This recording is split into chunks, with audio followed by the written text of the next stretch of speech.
Wright on the 21st of February, 2008, at Ipswich Crown Court. 49-year-old forklift truck driver Stephen Wright was found guilty of the most preposterous series of murders in the history of crime.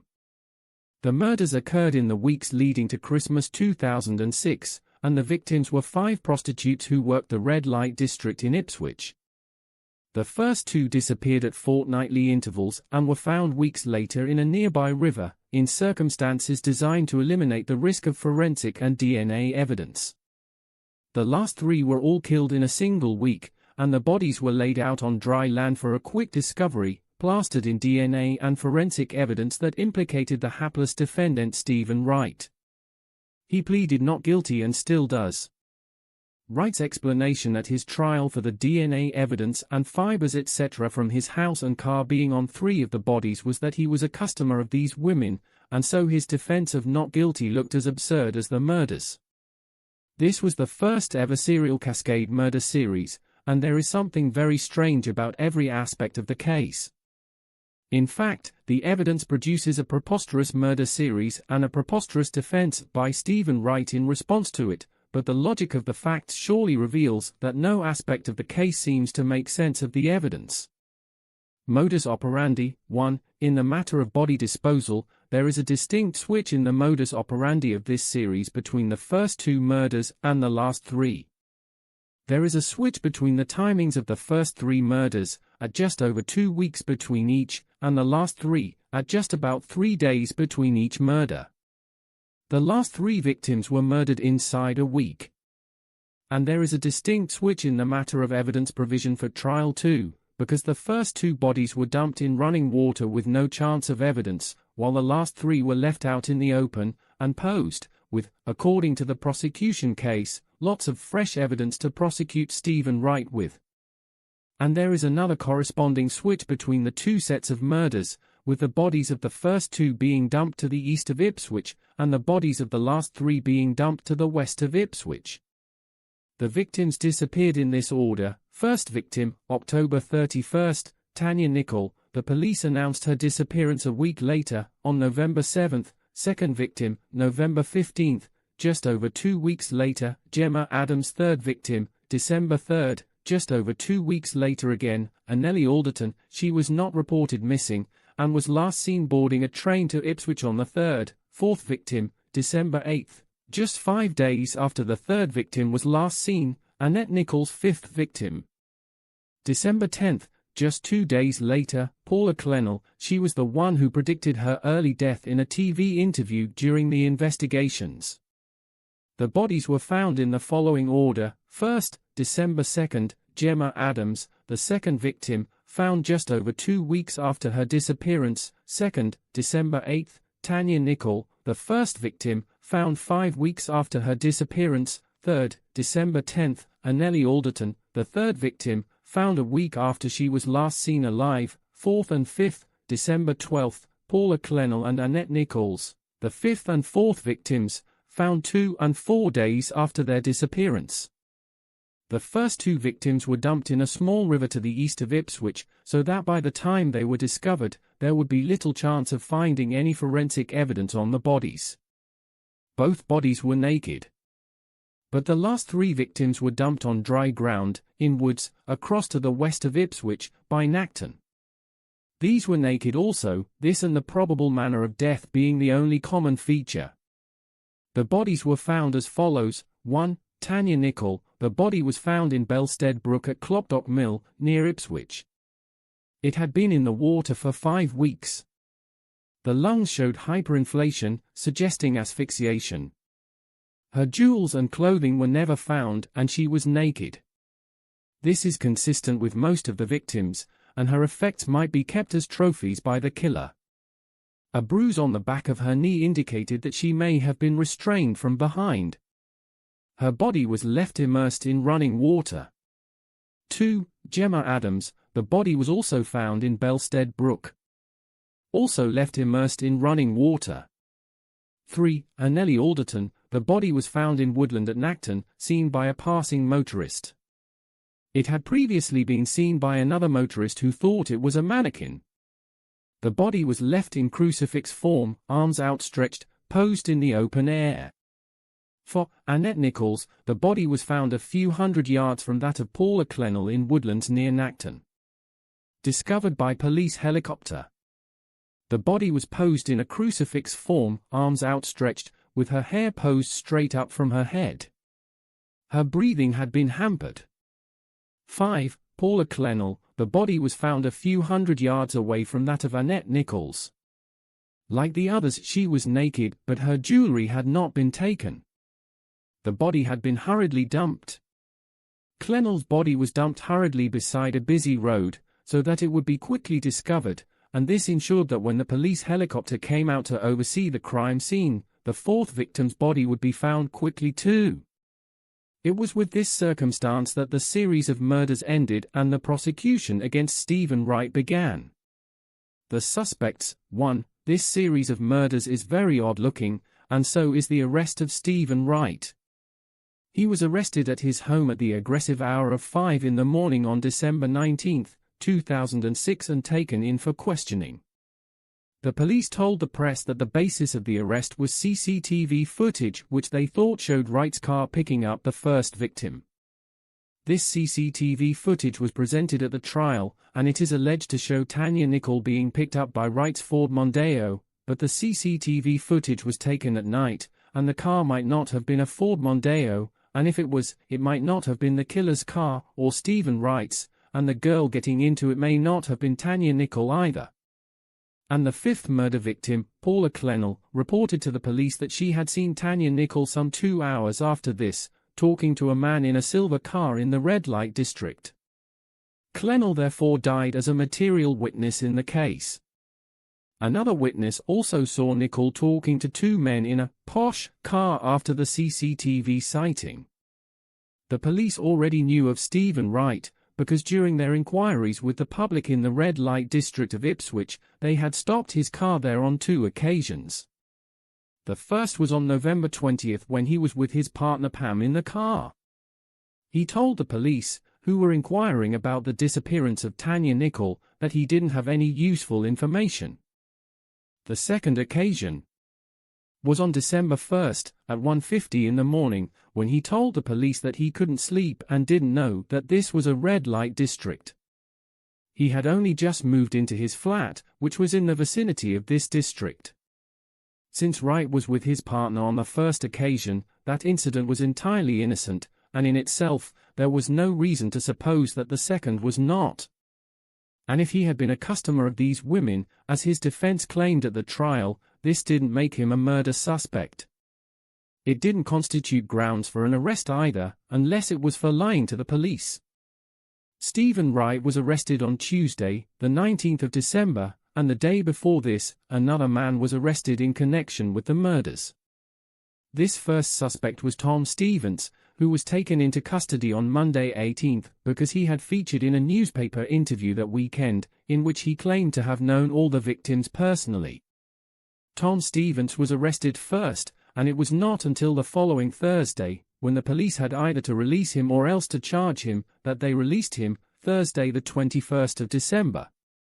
And it wasn't until this point that the police charged their second suspect, Stephen Wright, with the murders. In his interview in the Sunday Mirror, which was printed the day before his arrest, Tom Stevens reported that he had been questioned by police under caution and house searched, though anyone could tell from his interviews that he was not the man they were looking for. He stated that the police had about 50 suspects, most of whom would be customers of the girls, and that the 5 girls who were murdered were the best-looking of the prostitutes in Ipswich.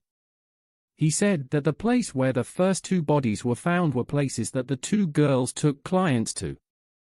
At the end of this interview, in reply to a question about his own risk of being charged, Stevens had said that it often happens that one man will be arrested one day, and another arrested and charged the next, and this is exactly what happened the next day with Stephen Wright. Literally. So both of the arrested men were customers of the women, and both of the arrests correspond with this newspaper article, and the difference between the 2 suspects is that the one that was charged was the one who had lied to the police during earlier inquiries. The police told the press, "This is a significant arrest and the team is feeling quite buoyant." They said that they were no longer appealing for information in relation to the murders and that the arrest was a major breakthrough in the case. The police told the press that the arrest had not come through a trawl of the women's clients, but this is unlikely in view of Stephen Wright's defense. More anon. The prosecution case at his trial was that the real reason for Stephen Wright's arrest was a DNA match between a sample taken from him in 2001 after a conviction for petty theft, and DNA found on the 3 Cascade murder victims. But this doesn't accord with the arrest of Tom Stevens the day before Wright's arrest, or with the holding of Stevens for the full legal limit, or with the holding of Wright for over 2 days before charging him. However, the other scenario for why he was charged does. A killer's DNA evidence. This series of murders began as a serial killer case and it ended quickly with an apparent design and purpose. It began with a killer who took the trouble of carrying the bodies to a river and dumping them there, leaving no hope of finding any of his DNA on the bodies, and it concluded, with a flourish, with the killer murdering 3 victims within a week and leaving the bodies exposed on dry land, with the last one hurriedly left displayed beside a busy road where the traffic could spot it easily, thereby maximizing the chances of DNA or forensic evidence being recovered by the police if he had left any there to find. The first 2 murders indicate that the killer knew about DNA and forensic evidence and that he was concerned not to leave any behind, and the 3 Cascade murders indicate either that the killer did not, or else that he did, but that he wished to create a crime scene that would maximize the opportunity for DNA or forensic identification and minimize the risk of a failure to detect and prosecute. In fact, he appears to be working for the prosecution. If Stephen Wright had had DNA samples taken during his conviction for petty theft in 2001, he would have known the significance of this when the first 2 women were murdered, and he would have known it when the last 3 were murdered. The DNA evidence therefore is not consistent with his being the killer, it is only consistent with his being the defendant. The real killer's DNA would be on the first 2 victims, while the defendant's DNA is on the last 3. Before the arrests, another odd aspect of these 2 arrests is that the Crown Prosecution Service were brought into the investigation prior to any arrests, the justification given for this being to minimize the risk of arresting the wrong person, something that has not concerned the police before in such difficult cases, and to maximize the chances of arresting the right person. The arrest of Tom Stevens contradicts this. And if the Crown Prosecution Service was involved in the investigation before the arrests, then the arrests must have arisen from a collective prosecution enterprise rather than from an investigation of the facts by the police beforehand. The CPS cites the finding of a single carpet fiber in the hair of a victim that had been immersed in running water for weeks to justify their involvement in the investigation, but this evidence, which came from Wright's car, would not have been found before his arrest, and it is not likely to have become material evidence until after he was charged. If, as the police and CPS claim, Wright was singled out as a suspect because of his DNA being found on 3 of the murder victims, then why would the police have needed the Crown Prosecution Service to ensure that they arrested the right person? And why did the police hold both Tom Stevens and Stephen Wright in custody for the full allowable period before charging Wright? The DNA evidence and the involvement of the CPS resembles the Ipswich railway station media circus the night before the arrests of these 2 car drivers began. There is a strong whiff of pretentiousness to all this, and the opposite of such a pretense would be to ensure the arrest of an innocent person and avoid the risk of arresting the right person, with the CPS being consulted for this. Matching patterns. Not only is this series of murders very peculiar, but so is the arresting and charging of these suspects. In fact, there are further interesting correlations between the series of murders and the arrests, because the series of murders appears to be 2 different sets of murders, by implication with different killer profiles or motives. And there are 2 suspects, one of whom was arrested without any justification at the time, which contradicts the CPS's claim that they were engaged to minimize the risk of arresting the wrong person, and the other arrested without any justification except for the alleged DNA evidence, and one of these suspects was arrested because he had featured in a media interview about the case, and one of the victims died after featuring in a television interview about the murders. Another interesting correlation is that two of the victims in the second set of murders were laid out in a cruciform as though crucified, or else completely exposed to the elements, and if, as Stephen Wright's plea of not guilty implies, the forensic evidence in the case against him was forged by the investigating police, then this would be a judicial crucifixion of the defendant in the same way. Likewise, the series of murders began with a secretive and careful killer who was cautious of evidence, and ends with an open and rushed murderer leaving plenty of opportunity for evidence, while the police arrests of the suspects begin secretively with unjustified grounds given to the press, and ends with one released on bail and the other plastered in forensic evidence for trial.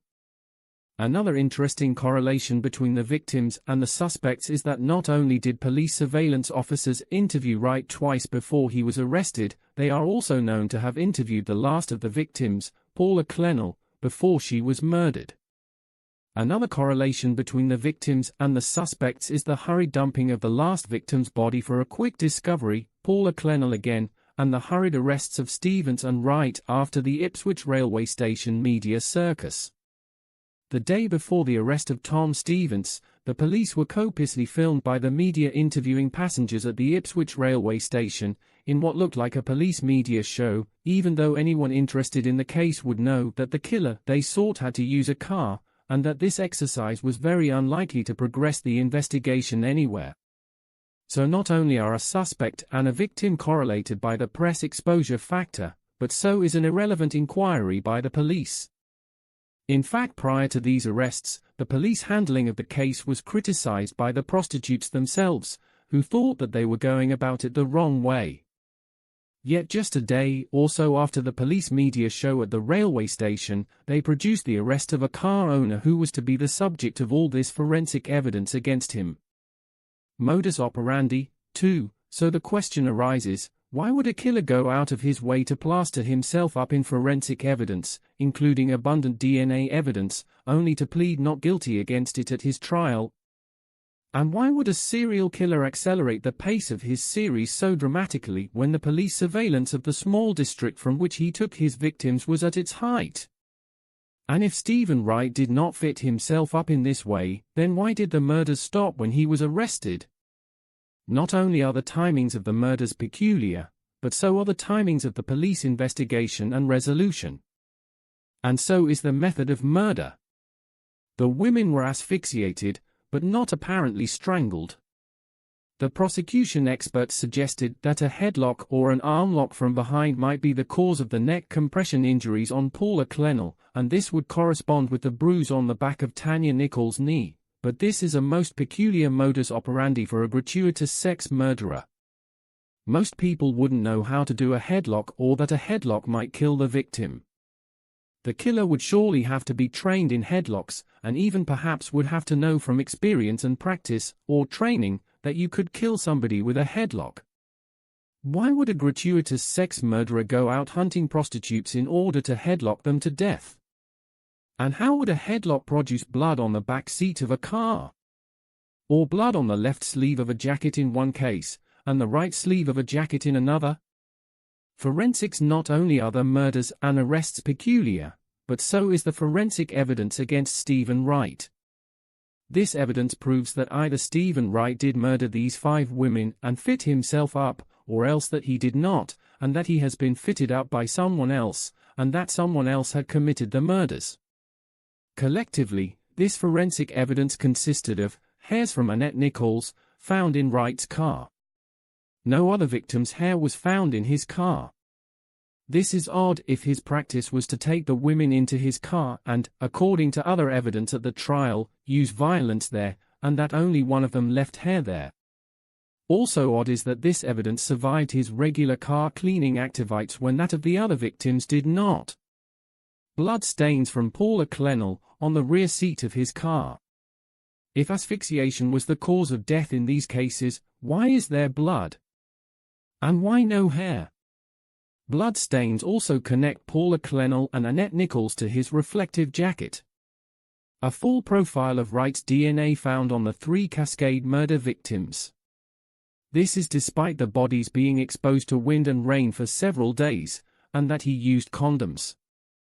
A combination of various fibers linked all the bodies to Wright's clothing, car, and home and to each other in a complete web of evidence. This is despite the victims being exposed to wind and rain or in running water in a brook for up to 5 weeks. No fingerprints from any of the victims in his car or in his home. This is odd, since the fiber evidence at the trial connected them all to both. No fibers were found on the headrests of his car, even though there were fibers in the hair of victims 1 and 2. This is also odd if all the women were picked up in his car. Fiber evidence connecting Wright to the murders were as follows: 1. Tanya nickel, variable blue polyester fibers also found on Gemma Adams, and a black fiber matching carpeting in the front of Wright's car. This evidence is despite the body being in running water for 5 weeks, and despite the difficulty of breaking off the nylon fibers in such carpeting. 2. Gemma Adams, a red acrylic fiber that corresponded with the same found on the bodies of Alderton and Clennell, victims 3 and 5, and on the parcel shelf and rear seat of Wright's car, on his sofa, and on the tracksuit bottoms that he was arrested in. The source of these fibers was not found among Wright's effects. This evidence is despite the body being in running water for 3 weeks. 3. Anneli Alderton, fibers found on her connected her body to Wright's car, home, tracksuit bottoms, reflective jacket, which reflects light from headlamps. 4. Annette Nichols, fibers found on her body matched fibers found on Wright's car, coat, reflective jacket, gloves, tracksuit bottoms, coat and sofa at home. Blue-yellow. Fibers not found on other victims led the forensic expert to assume that they came from something personal to the victim. Other fibers corresponded with those found on Alderton. A synthetic fur fiber connected the body to some found on Wright's reflective jacket and in his car. The expert assumed that the fur fiber came from something that the victim had worn, because the court were told that Nichols was wearing fur on the last day that she was seen alive. 5. Paula Clennell. The forensic experts testified that most fiber deposits would be lost in the wind and rain after a few hours of exposure to the elements, but the prosecution was able to provide enough of this material to connect all of the victims to each other for the series, and also to connect them all to Stephen Wright's car, his home and clothing. The credibility seems to implode somewhat. Also, forensic experts testified that the fibers found on the 2 running water bodies, namely victims 1 and 2, must have been in the very roots of their hair for them to survive the barrage of running water for so long, and that the fibers from the carpeting in Wright's car, which were found on these 2 victims, do not break off very easily, so that contact of great force would be needed to break off the samples alleged to have been found in the victim's hair. This forensic evidence therefore survived weeks of running water, despite the victims having long straight hair, and these fibers would need to resist great force to be able to cling on. Another odd aspect of these fibers is that in the case of Tanya Nickel, the forensic team had found in her hair several fibers that suggested forceful contact with items not only from Wright's car, but also from his home and his clothing. So, not only do the forceful contact and the forceful conditions of the running water strain credibility, but so does the forceful contact factor itself, because there were so many points requiring forceful contact for the evidence to be transferred. The prosecution used Wright's gloves, which were found inside his car, to provide DNA evidence against him. This evidence included semen stains from Wright inside and out, and DNA material that could have come from Alderton and Nichols, at 1 glove each, so that this circumstance corresponds with the blood stains on his reflective jacket, at 1 sleeve each, Nichols and Clennell. This 2x2 matchup connects Wright to all 3 of the later victims and them to his house and car. Blood is alleged to have been found of 2 of the Cascade murder victims on the reflective jacket at Wright's home, at 1 victim per sleeve, which corresponds with the 1 victim per glove in a different combination of victims. This coincidence looks unlikely, and so does the blood in relation to the cause of death, asphyxiation or compression of the neck. There are no significant injuries to account for this. Portrait of the killer. Wright testified that he only wore his reflective jacket for going to work. The question that should be asked is, why would a killer wear a reflective jacket at night when murdering and disposing of the bodies, unless he hoped to attract media coverage and the police. The police wear reflective jackets without thinking about it, and so apparently does the instigator of these blood stains. The collective picture of the killer that we get from the forensic evidence and from the events is of someone who would wear a reflective jacket at night when murdering and disposing of his victims, that he would increase his activity when police surveillance was at its height, and that he might use a headlock or armlock to kill his victims with.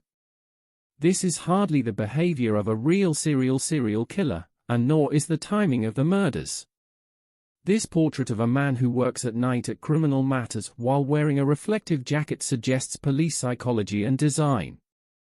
The prosecution's portrait of the killer is logically that of a policeman. The suspect car. The evidence used by the prosecution included CCTV footage in black and white of a Ford Mondeo picking up Tanya Nicol on the night that she is understood to have disappeared. The prosecution case was that this car was Stephen Wright's Ford Mondeo and that therefore this was the pickup in which she was killed. However, a witness saw Nicol talking after this time to two men sitting in a posh blue car, which undermines this evidence completely. A more obvious candidate for a suspect car is a blue BMW with polished alloy wheel hubs that was seen by several witnesses. Anneli Alderton was last seen alive getting into a dark blue BMW. Gemma Adams was last seen outside a BMW garage. Annette Nichols was seen getting into a blue BMW with polished alloy wheel hubs a week before she is thought to have vanished. Tanya Nicol was last seen at the driver's window talking and giggling with two men sitting in a posh blue car. Another witness, a doorman at an Ipswich massage parlor, saw a driver in a blue BMW with polished alloy wheel hubs behaving very strangely in the car park in early December. The driver repeatedly reversed his car back and forth outside the door, then moved further up into the car park and did the same again, revving up his engine and stopping it repeatedly. He then drove off very fast. If we add up all the elements of this, what we get is last seen alive, seen getting into, last seen outside a BMW garage, acting suspiciously outside a sex-related venue, last seen talking to two men in a posh car, all of which must guarantee suspicion of a blue BMW. An additional point of interest is that while a posh car would easily attract women who were punting for money, why should the driver of a BMW or a posh car be interested in these women, except perhaps to lure them and murder them? This point in itself should arouse suspicion. In the case of Stephen Wright's Ford Mondeo, all that we get collectively is, possibly his car, seen getting into it prior to being seen talking to two men in a posh car. This is empty evidence. It doesn't support the DNA evidence. Domestic hygiene. The prosecution evidence included neighbors who testified that Wright cleaned his car every weekend, and that his washing machine was heard going twice a week. The prosecution case implied that this was evidence of a killer cleaning up afterwards, but the weekly timing of his car cleaning corresponds with domestic cleanliness, and this and the washing machine activity contradicts the slovenliness and filthiness suggested by the prosecution evidence of the semen-stained gloves and reflective jacket. And the forensic evidence itself is not consistent with the imputation placed on Wright's car cleaning activity by the prosecution either. And since he had bought his car only a few weeks before, his regular car cleaning is only understandable. So, with the exception of the forensic evidence itself, this aspect of the prosecution case logically seems to implode. There is a complete map of forensic evidence connecting the series together and to Stephen Wright as well, but it is also a complete web of unlikelihoods and illogicalities. In themselves these may mean nothing, but on this scale it looks significant. There were no fingerprints of the women in Wright's house or car, and no semen of Wright's was found inside the victims. His explanation was that he used condoms. Another explanation would be that he didn't use these women at the time that they were murdered. The defense: not only are the murders, arrests and forensic evidence peculiar, but so is Stephen Wright's defense. His defense is that he did not murder any of the victims, but that he did have sex with all but one, namely Tanya Nicol, the first victim, who he claims he had picked up but had changed his mind about. His defense accepts that he had sex with all of them on the last night of their lives, but that he didn't kill them. So why should an innocent man defend himself by placing himself with the victims at the time that they were murdered, when the series stopped with his arrest? Wright's defense requires the public to believe that immediately after his having had sex with the victims, someone else murdered them. This is highly unlikely, but there is another explanation for his defense. If Wright had had sex with the victims, and if he has been fitted up with this forensic evidence, then he may well not be able to remember at what point he had had sex with them in relation to their disappearance, and he wouldn't have known exactly when they disappeared or even exactly who they were when they disappeared. He would therefore be as confused about the forensic evidence as the jury would be. His defense accepts the forensic evidence while he pleaded not guilty, presumably because he is defending himself against that evidence. Under cross-examination, Wright is always precise and emphatic in his responses to questions relating to his involvement in the murders, such as with "no, no way," while he always answers conditionally or hypothetically any questions relating to his sexual involvement with the women and its relationship with the evidence and murders, such as, "it would seem so." He also makes admissions that he need not have made, such as his awareness of some of the areas that the bodies were disposed in, where a dishonest denier would always deny if he could. There is no sign of a psychopathic disposition or homicidal mania in Wright's behavior or in his testimony in court, nor in his history. There is no sign of the jewelry and clothing taken from the victims by the killer in his property. He has had a long history of involvement with prostitutes dating back a quarter of a century with no sign of a psychopathic disposition in his history. At 49 years of age, Stephen Wright is too old to be a likely serial killer or sex killer. His partner Pam was very distraught when he was arrested, and she believed that the whole thing was concocted. In which case, why did the murders stop with his arrest? The answer must be that Stephen Wright was the last of the victims, that he has been given the rap for the murders, and that they could not therefore continue after that point. The suspects, too, the other suspect, Tom Stevens, wasn't released from bail until the summer of 2007, when it was decided that he had nothing to offer the investigation. The police could have determined this from the original press interview, which was the reason for his arrest, and they could also have determined this from their questioning of him while they were holding Wright in custody. Since Tom Stevens was held for questioning for the full legal limit that is allowed by law while Wright was being held, and bearing in mind that his information in custody was worthless, and bearing in mind the delay in releasing him from bail, this opens up another correlation between the two suspects, which corresponds with the apparent worthlessness of Wright's arrest and with his defense of not guilty. It is that Wright had no more value as a suspect than Tom Stevens. And there is even a correlation in the useless information factor too, because Wright's solicitor had advised him to answer police questions with no comment. So while they were holding Wright and Stevens in custody, they were getting nothing useful from their interviews with either. Another correlation between the two suspects is that both of them admitted to having had sexual contact with the victims, except that in Wright's case it was as a result of his prosecution, whereas in Stevens's case it got him arrested. In fact, this aspect raises another possible correlation between the suspects. If the police were not telling the truth when they informed the press that the arrest of Stephen Wright was not the result of a trawl of the prostitute's clients, and it would also explain why the police bothered to make this point to the media. If Stephen Wright had used the prostitutes as he claims in his defense, then he and his car and his house would have been known to them, and the police would have collected this information. And the information would have come from the 3 Cascade murder victims before they were killed.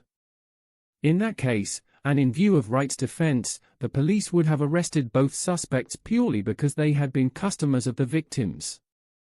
And if the police were misinforming the press in this matter, this would reveal yet another correlation in this case, between this and the Ipswich railway station media circus the night before they arrested the 2 car drivers.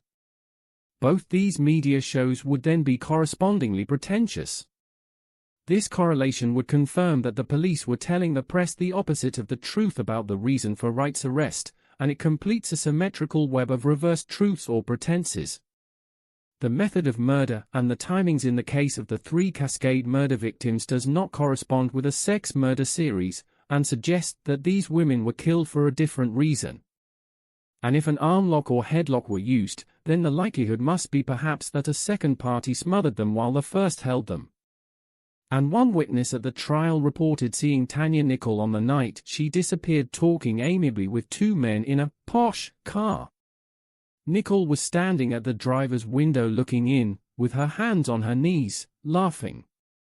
There is another interesting correlation between the 2 suspects and the murders here, because if 2 people murdered the women, as the headlock injuries on Paula Clennell would suggest, and bearing in mind that this would also explain the sudden change in the timing of the murders from a serial to a cascade series, then the 2 murderers would correspond with the 2 apparently worthless suspects held by the police in custody to account for these crimes. Collectively, this would also give 3 reasons for supposing that there were 2 killers. There is yet another interesting correlation to be found in this case, this time between the information that the police would have recovered about Stephen Wright before his arrest and his prosecution. If the police had got their information about him from the prostitutes, then they would have known that he had told their officers a little white lie about his presence in the red light district of Ipswich, and this would correspond with any fitting up of Stephen Wright in this prosecution, which would be a very black lie by the police countering his little white one.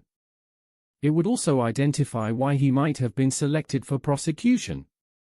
Altogether, there have been 3 different grounds given for the arrest of Stephen Wright, and a 4th that can be divined. The first of these is the CCTV footage, which implodes on examination. The second is Stephen Wright's being stopped in the red light district on 2 occasions, which also logically implodes, save for the little white lie that Wright told to the police. The third is a DNA match from a 2001 sample of Wright's with DNA on the last 3 victims, which doesn't accord with the police arrest and holding of Tom Stevens or with the holding of Wright for 48 hours before charging him, and the 4th is a trawling of the prostitute's clients, which does correspond with Tom Stevens' arrest and also with the little white lie of Stephen Wright's, which would also correspond with a little white lie by the police to the press about it.